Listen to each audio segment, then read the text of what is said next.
So you're planning a trip to Disneyland and you're trying to figure out where to stay. Well, hold on to your butts, folks, because I'm about to tell you all the things you need to know.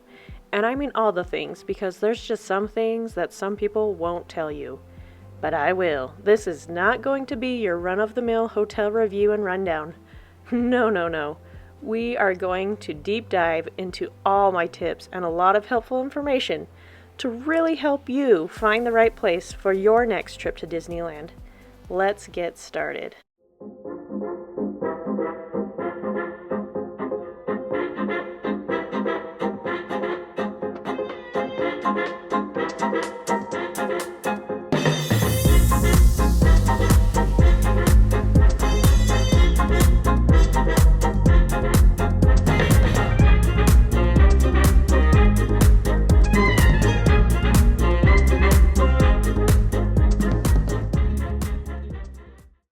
This is going to be a beefy video with a ton of information, so let's jump right into it.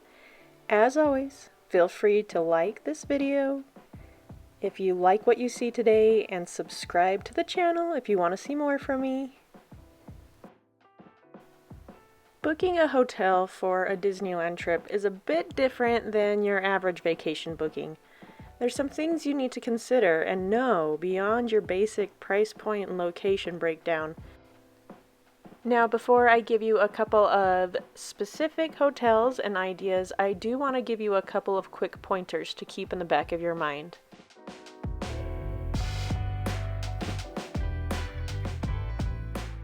First is the actual distance to the parks can be deceiving on a map, and hotels often fudge the truth a little on exactly how far they are. They can say only a block and a half away from the parks, but the blocks around Disneyland are huge. And a mile might not sound too far, but trust me, after walking all day around the parks, it can feel brutal. Second, most hotels are quite old and small. Although most have been renovated and updated, you're just not going to get many large resort-style properties like you would in, say, Disney World or like a Las Vegas. A lot of this is just due to limited space. We have to remember that most of this area was developed and created in like the 60s and 70s. Third, because of limited space and quite frankly trying to offset cost and demand, almost every hotel is going to charge for parking, and I mean almost every. There are very few hotels that offer free parking these days. The average cost is going to be around $20, give or take, a night to park your car at a hotel. And it's just not worth the angry review. There's no way around it these days, at least not in California, and especially not around Disneyland. It is what it is at this point. I don't know what to tell you guys. Now, thanks to COVID and staffing shortages, the days of daily room cleanings is gone. Expect one cleaning during your stay, if you're lucky, unless asked for more, but even then, it's not a guaranteed. This has been my experience everywhere I've stayed in, and in all the reviews, I've also seen so many people screaming about it. And again, it's just one of those it is what it is type of situations. Try to not let it ruin your vacation. Next, be aware of variable pricing. This means that most hotels' pricing is based off of supply and demand, so you'll see huge price differences within the same hotel. So you can have a room cost, $150 a night one week, and then the next week the exact same room is $400 a night because there's a holiday that week or a park event. This means you're going to have to do your research and play around with the dates a little bit to get the best price possible. Lastly, pay attention to the names of the hotels, the exact detailed names of the hotels, and double check before you book just to make sure you have the right one, because there can be like 3 different Spring Hills close to Disneyland and a million Best Westerns, but they are not all created equal, so make sure you have the correct one before it's booked. Okay, onto the hotels. I decided to put them into categories that tend to be most important to people when looking for hotels. Within the categories, I'll give 3 to 5 of my top picks that fit within the category. These are closest to Disneyland, budget friendly, nice and quiet, family-friendly space maximizers, free parking, newer, cleaner, and extra fancy, and better than average pools. Let's get started.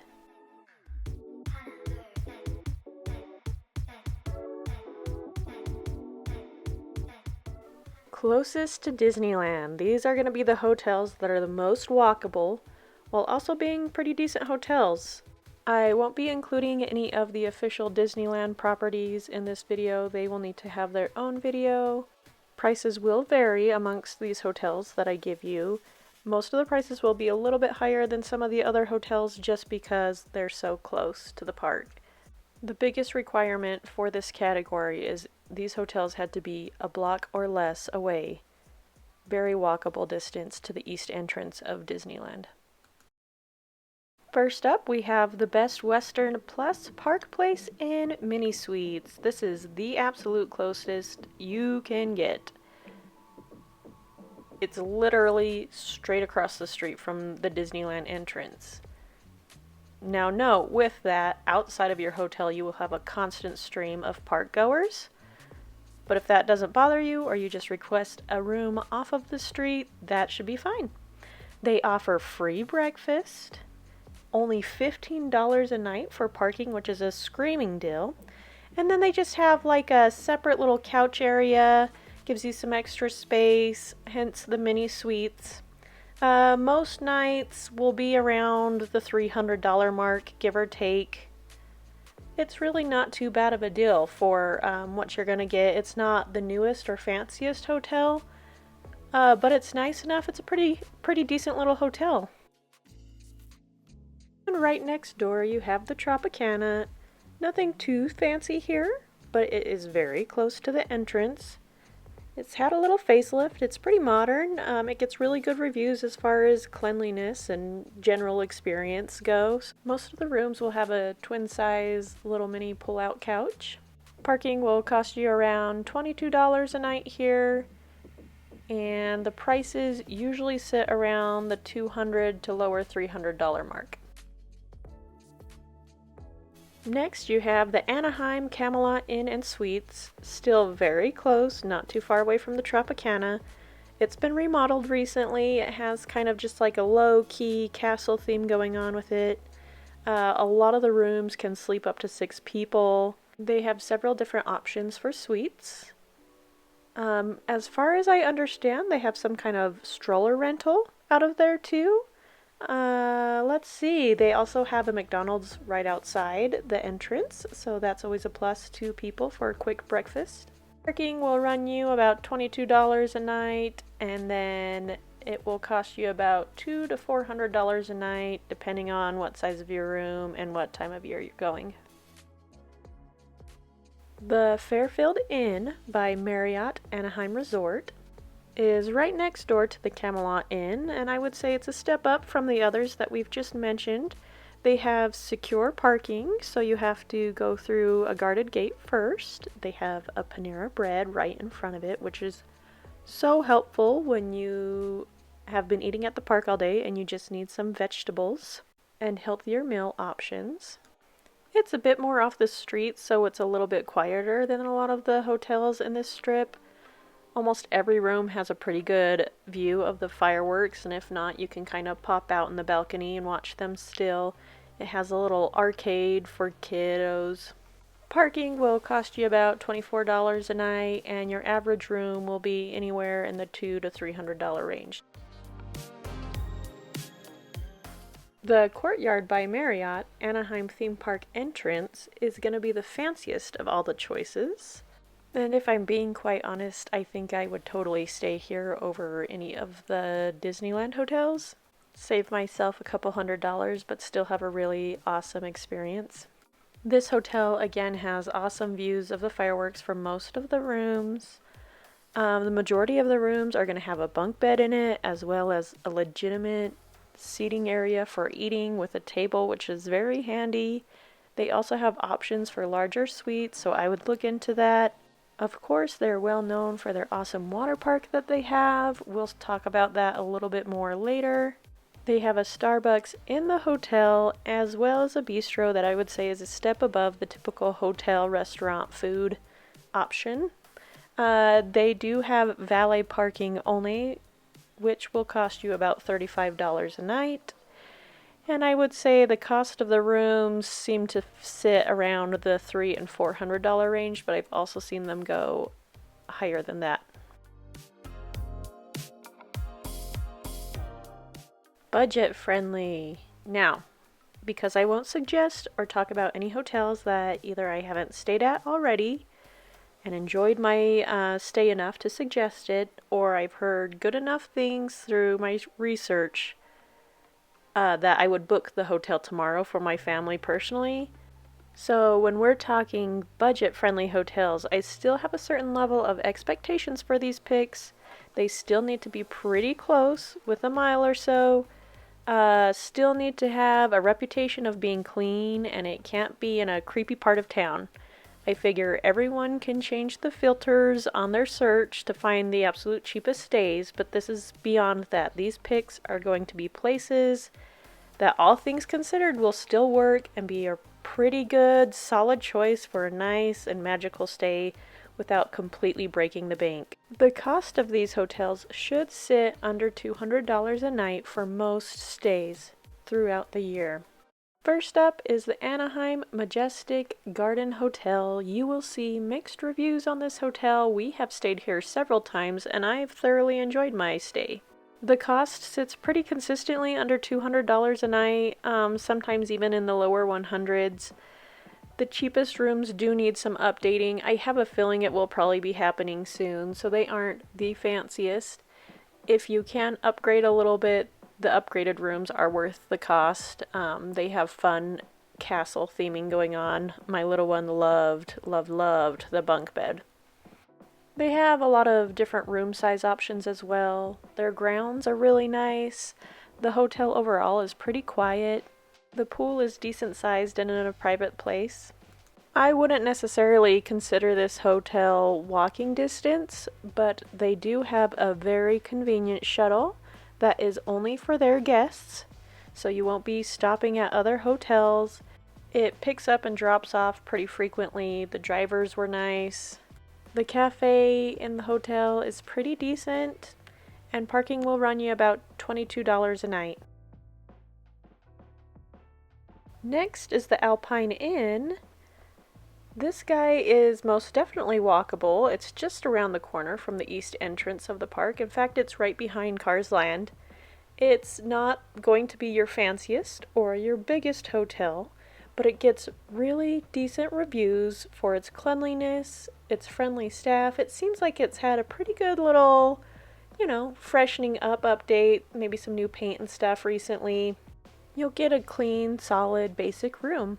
The best part is they offer free parking. Now, their parking lot is pretty small, but you are parking for free, so that is a plus. Most nights, the cost seems to sit around $170 a night, give or take. Overall, I'd say this place is a pretty good little stay. Almost right next door, and again, extremely walkable to the parks, is going to be the Desert Palms Hotel and Suites.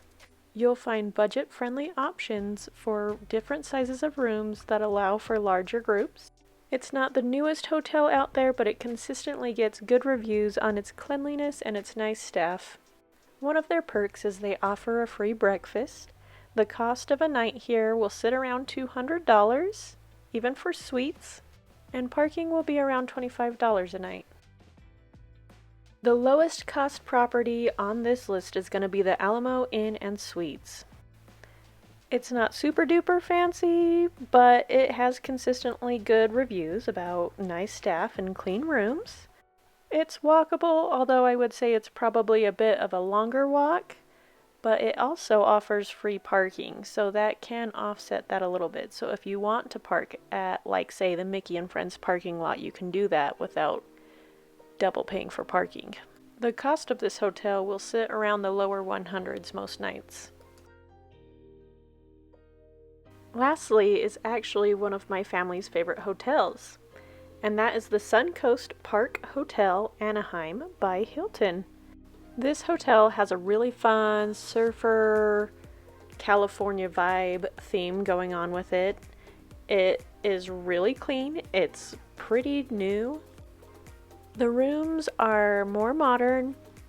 They offer a lot of extra floor space, more so than your average hotel in this area, which is handy for extra cribs and pack and plays and, extra luggage that families have.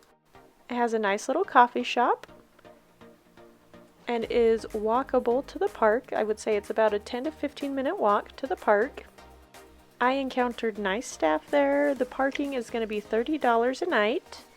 One of their selling points is they have a really nice large swimming pool there as well.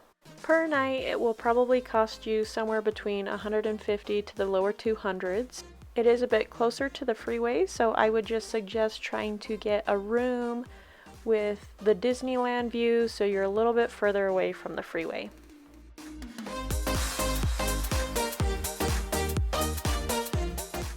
Nice and quiet. It can get pretty loud in the Disneyland area due to a ton of foot traffic, street traffic, fireworks, street performers, you name it. If you're someone looking for relaxation, afternoon naps, early bedtimes, or you're sensitive to noisy hotels, these ones are going to be for you. The first on the list is the Sheraton Park Hotel at Anaheim Resort. This is a large, newly renovated hotel. It's very clean and very modern. It mentions quite a few times about how quiet and soundproof their windows are. Being a taller building also helps with buffering the city sounds as well. I would say that this hotel caters more to an adult crowd, although little ones are most definitely welcome. The grounds are nice. We saw several weddings being held there. It has a good-sized pool with a pretty decent pool bar that you can order drinks and food from. The Sheraton is walkable to the parks, but if it seems like it's a little bit too much, it's just a $7 Uber, or you can walk across the street to the Toy Story parking lot and take the shuttle to the parks from there. It has a nice little coffee shop in the lobby that serves Starbucks coffee, as well as a very tasty restaurant that basically is a really fancy Nepali-style, all-you-can-enjoy wood-fire pizza place that you get like soup and a charcuterie board with. We actually really enjoyed our meal there. Really tasty pizza that you would never have anywhere else. It can cost anywhere between $200 and $400 on most nights to stay there. The parking costs $30 a night. They also have the option of valet parking. We really enjoyed our stay at this property and would most definitely return back to it. Next, we have the Embassy Suites by Hilton Anaheim South. This is also a larger hotel that is set a bit back off of the main road, and that helps with keeping it a little bit more quiet. Like most Embassy Suites, it has a large terrarium down the middle of the hotel that you can look down into, complete with koi ponds, baby turtles, and a waterfall. Every room is a suite with a living space up in the front, a kitchenette in the middle, and then a bedroom behind a closed door.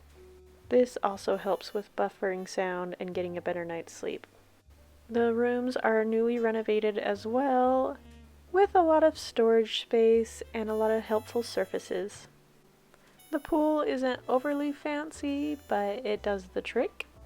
Breakfast is included here, complete with made-to-order omelet bar, as well as a complimentary evening reception with chips, salsa, crudité, and drinks. This property is too far to walk to Disneyland from, so you will either need to plan on driving, taking an Uber, or the ART shuttle. Parking will cost you $25 a night, and your average stay will cost you in the upper 100s to mid 200s. Lastly, we have the Courtyard Anaheim Resort Convention Center. It's a bit of a walk from here, but you could easily take the Toy Story shuttle in the parking lot across the street, or a rideshare. This hotel has nice restaurants. It's newly remodeled, nice and modern. It's off of the main street, kind of tucked in the middle of the convention area. It even has family suites with bunk beds. You're going to find parking for $25 here. And the prices will be in the upper 100s to mid 200s for most nights.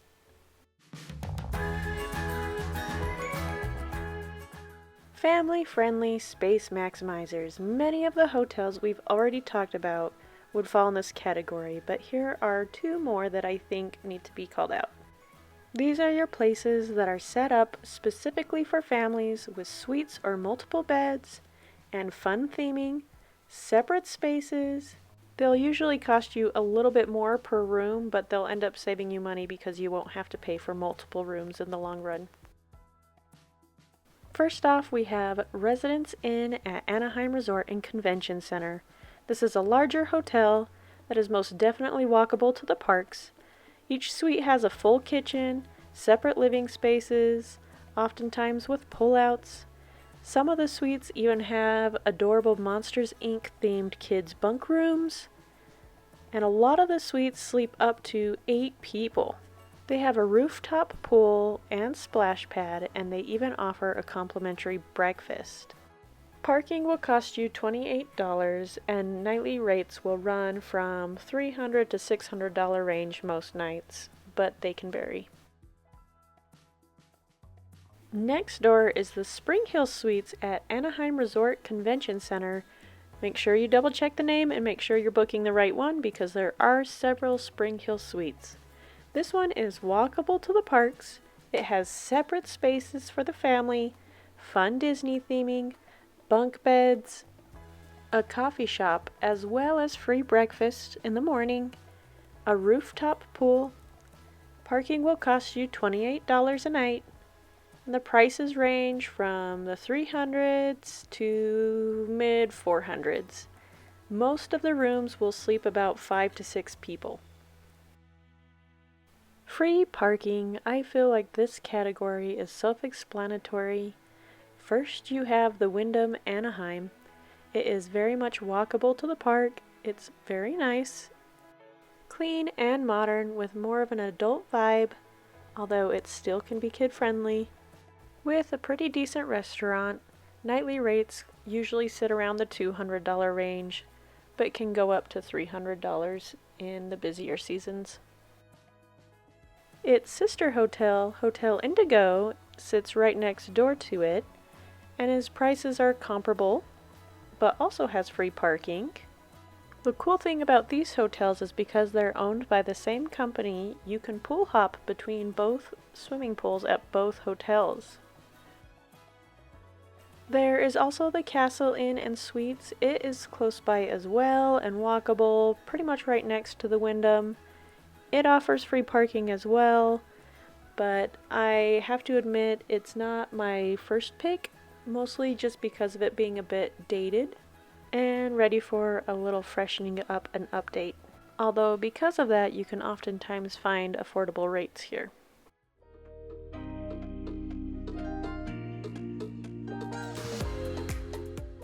Newer, cleaner, and extra fancy. These are going to be your hotels for people who need things to be a bit more bougie, modern, and clean. And although children can stay at these places, they do cater a little bit more to the adult clientele. They'd be good choices for anniversaries, honeymoons, bachelorette parties, those types of celebrations. I've come to discover, though, that the fancier and more expensive hotels, it seems like people are a bit more harsh in the reviews with them. I'm talking 1 star for a bed not being made. No lie. And although they may be more expensive than most of the hotels we've talked about today, they're still about half the price point of the starting most basic room at a Disney hotel. And they'll probably be a bit more modern and fancy and private in places like the pools and the restaurants anyways. Let's get to our first hotel, the Westin Anaheim Resort.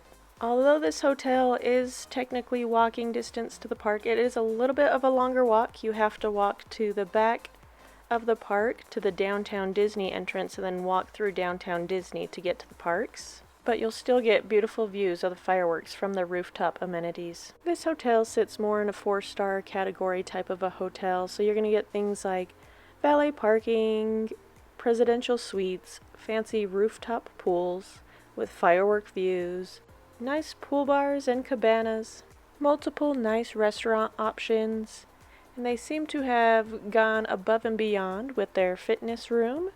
Most definitely nicer than most hotels. Overall, just a bigger, nicer, more fancy hotel than most. Self-parking will cost you about $35 a night, and valet will cost you $45.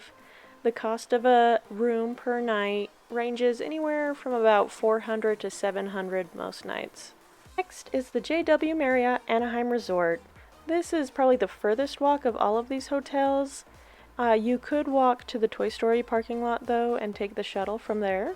This hotel has more of a designer artsy vibe with the option to get a fancier, bigger suite. They have 4 restaurants, 3 bars, and a coffee shop. You can get room service. They have a rooftop pool. They offer yoga classes. You can get a cabana by the pool. Again, pretty views from their rooftop. They offer valet parking, which will cost you $50 a night. And the cost of a room per night can range anywhere from the 200s to the 600s most nights. Lastly, we have the Sheraton Park Hotel at the Anaheim Resort. I know that I talked about this a bit earlier in the nice and quiet category, but it is worth mentioning again because I do feel like it fits in this category.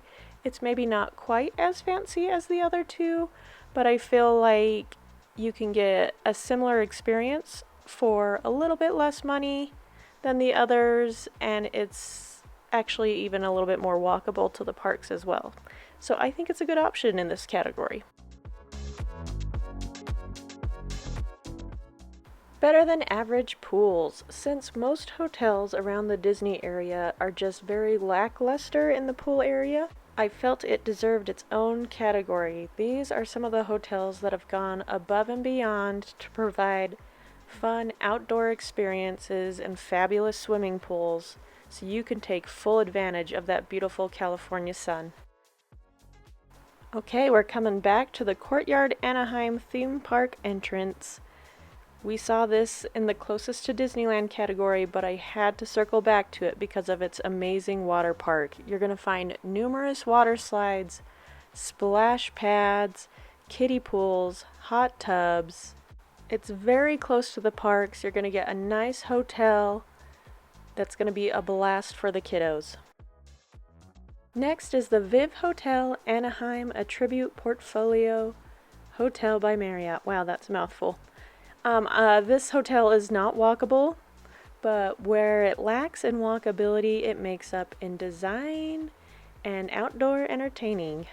They offer a variety of different kinds of rooms, including suites, and they have 2 outdoor pools, one on the top of the roof, that's an adults-only pool, along with a hot tub, perfect for watching the fireworks and relaxing at the end of a long night at Disneyland.